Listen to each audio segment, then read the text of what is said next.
Good evening, everyone. I'm Colin Jost, and I'll be delivering the Republican response. Thank you, Kelly, for that very kind introduction. Mr. President, Dr. Biden, Vice President Harris, Doug.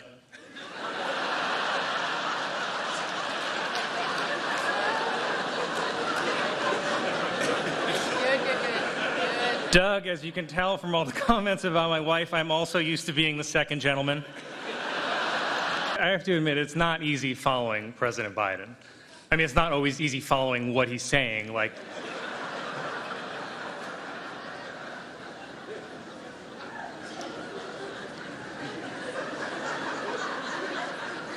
But before I begin tonight, can we just acknowledge how refreshing it is to see a President of the United States at an event that doesn't begin with a bailiff saying, "All rise."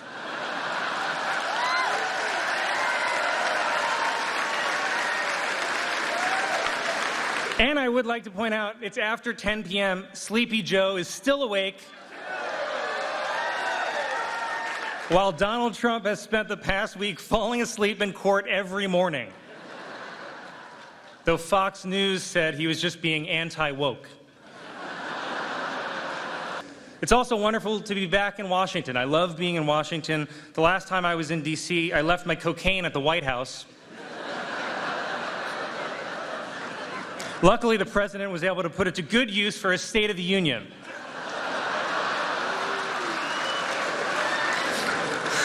I'm kidding, of course. The president doesn't call it cocaine. He calls it high-speed rail.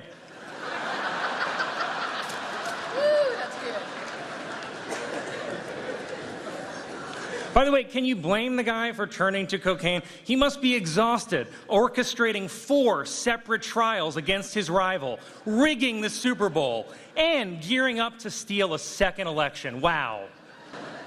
I love, by the way, that Trump's 2 attacks on President Biden are that he's a senile old man and a criminal mastermind.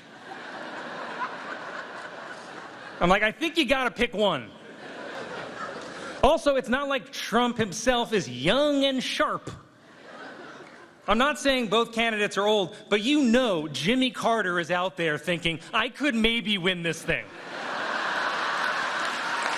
He's only 99.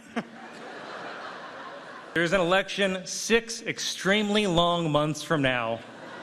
So let me see if I can summarize where this race stands at this moment. The Republican candidate for president owes $500 million in fines for bank fraud and is currently spending his days farting himself awake during a porn star hush money trial, and the race is tied? Nothing makes sense anymore. The candidate, who is a famous New York City playboy, took abortion rights away, and the guy who's trying to give you your abortion rights back is an 80-year-old Catholic. How does that make sense?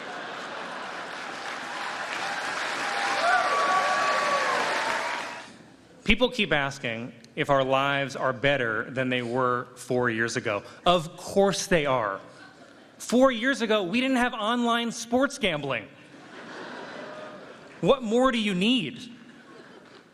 By the way, that's probably what's keeping the economy afloat. Online gambling and Taylor Swift. Without those, we'd be in a recession right now. The problem is, people are always going to compare your first term to Obama's. But I think there are actually a lot of positive similarities.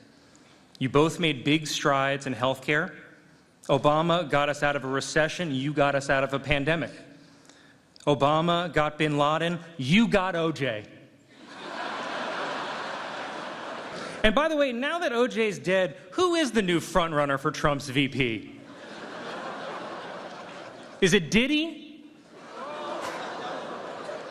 By the way, I bet if Trump did select Diddy as his running mate, I bet this race would still be tied.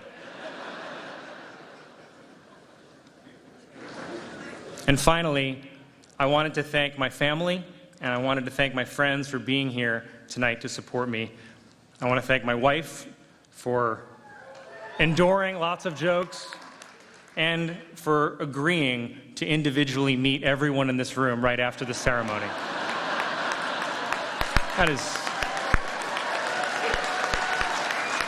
That's really special, honey. Thank you.